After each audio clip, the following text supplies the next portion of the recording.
बिस्मिल्लाहिर्रहमानिर्रहीम। अस्सलामु अलैकुम वरहमतुल्लाहि वबरकातुहू। आबिद राजी चैनल की तरफ से आज मैं अपने दोस्तों को रसूलुल्लाह सल्लल्लाहु अलैहि वआलिहि वसल्लम का एक फरमान सुनाऊंगा। उससे पहले मैं अपने दोस्तों के साथ एक बुजुर्गों की वीडियो शेयर कर रहा हूं। आप दोस्तों ने इस वीडियो को खुद भी देखना है और इसके साथ आगे अपने दोस्तों के साथ ज़रूर शेयर करें। ये बुजुर्ग, इनका ताल्लुक आज़ाद कश्मीर से है। ये खुद भी फालिज के मरीज़ हैं। इनके 2 भाई फौत हो चुके हैं और इनसे छोटा जो भाई है वो भी फालिज का मरीज़ है। इनकी एक बेवा बाबी है जिनके पास रहने को घर ही नहीं। इन्होंने रिक्वेस्ट की थी मुझसे कि आप घर बनवा दें, आप दोस्त तावन करें, इंशाअल्लाह हम बहुत जल्द इनका घर बना लेंगे। तो शुरू करते हैं। बिस्मिल्लाहिर्रहमानिर्रहीम।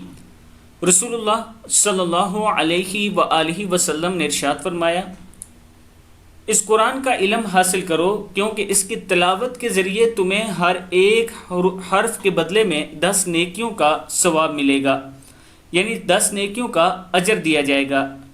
फिर सुन लें, इस कुरान का इल्म हासिल करो क्योंकि इसकी तिलावत के ज़रिए तुम्हें हर एक हर्फ के बदले 10 नेकियों का अजर मिलेगा। मैं अपने दोस्तों से गुजारिश करूंगा कि कुरान पाक का इल्म हासिल करें और इसके साथ साथ इसकी तिलावत किया करें अगर आपको कुरान पाक पढ़ना आता है।